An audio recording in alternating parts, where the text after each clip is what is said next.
ছেলে তো ওই রবিবারে গাঙ্গে গেছে, সেইতে আমি বিয়ানে ভোরে শুনি খবরে লেগে এই অবস্থা, যে ধরে নিয়ে গেছে। তো কয়টার সময় নিয়েছে? রাত 3টের সময় ধরে নিয়ে গেছে। এই আলোকে খবর পাইছি এই পর্যন্ত, কেন কোনো খবর কেমন নাক দিছে। ছেলে হারা হলে কিরাম হয় তা তো আপনার মা বাবাও জানে, আর তা তো আমি বুঝতেছি, সে কথা তো আমি কেন করতে পারতেছি না। ছেলের কি যন্ত্রণা, সন্তানের কি জ্বালা তো মাই জানে। মানুষ কয় না যে ছেলে মা বিদেশে ছেলে সন্তান যদি বিবাদে হলে মার কটুক চায়, তো সে মাই জানে। আমরা ছেলে চাই, আমরা একটু ছেলেটা শরীর সুস্থ ভাবে আমার কোলে একটু যাতে ফিরে আসে, সেই দুঃখ চাই। 4জন ধরিছে, আর মানুষ হচ্ছে 50 জন মতন, মানে জায়গাকে ধরিছে তাই শুনলাম। কিন্তু আমরা যখন কে চেষ্টা করবো নিতে, কে উভয় তো পাচ্ছি না, কি করব কি আরবো। চেষ্টা করিলাম মালিকের সাথে, সে মালিকের ফোন বন্ধ। সে দেখা যাচ্ছে যে কি আমাকে কবে, তার জন্য ফোন বন্ধ রাখাইছে, যে ফোন দিলি আমি কি কব।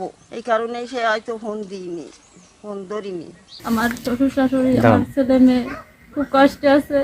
এরা আমার ছেলে মেয়েকে কামাই করে খাওয়ানোর মতন সেই একজন, উপরে খাওয়া আল্লাহ বাসিয়ে বুঝিলা। আমরা খুব কষ্টে আছি। আমি সরকারের কাছে আবেদন করি, তারা যেন তার বাপের ফিরে এনে দেয়।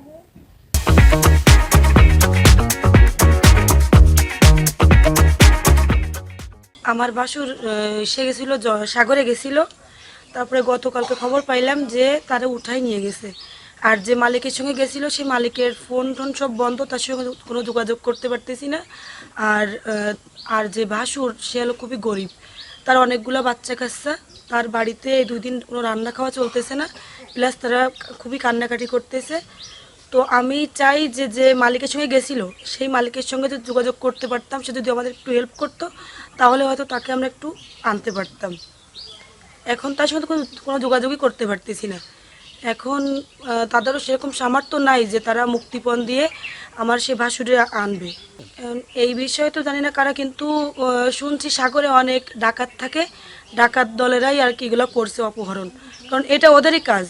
তাছাড়া তো আমরা বলতে পারবো না সঠিকভাবে যে কারা উঠাইছে বা কি, কিন্তু আমরা আনুমানিক চিন্তা, মানে আমরা পরিকল্পনা করছি এবং বাস্তবে ভাবতেছি যে ওরাই এই কাজটা করছে।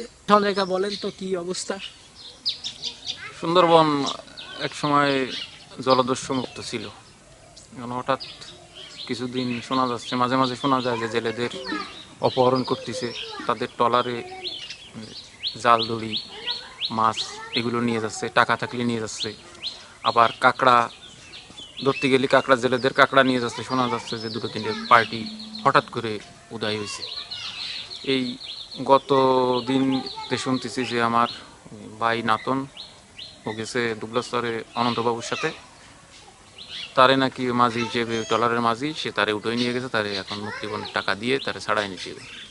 সকালবেলা খবর আইছে বাড়ি, তারা ছাড়াই নিতে পারে। বাড়ির যে বৌদি বা ওই যে বাইপো আছে, এদের সেরকম কোনো পরিবেশ নেই যে তাদের এই মুক্তিপণের টাকা দিয়ে ছাড়াই আনবে। এখন কান্নাকাটি, বাড়ি খেয়ে না খেয়ে দিন যাচ্ছে। যে মালিকের সাথে গেছে, সেই মালিকও এই 3 মাস 3.5 মাস তাদের কোনো টাকা দিতে পারে না। এই অবস্থায় এখন নতুন করে তো উৎপাত শুরু হয়েছে। অনেক এলাকার লোক কীভাবে বাঁচবে, এই পরিবারই কীভাবে বাঁচবে। সাগরে যাই, আমার এই ভাই মতি সর্দার প্রতি বছর সাগরে যায়। এবার সাগরে যাওয়ার পরে 3-4 দিন তাকে সুন্দরবন থেকে ডাকাতরা অপহরণ করে নিয়ে গেছে। এখনও তারা সন্ধান পাচ্ছি না, কিন্তু সরকার কাছে আমরা আবেদন জানাচ্ছি অতি দ্রুত আমার ভাইটি গিয়ে তার পরিবারের কাছে ফিরিয়ে দেবে। তার 2টে ছেলে আছে, তার ফ্যামিলি আছে, একমাত্র উপার্জন হচ্ছে সে।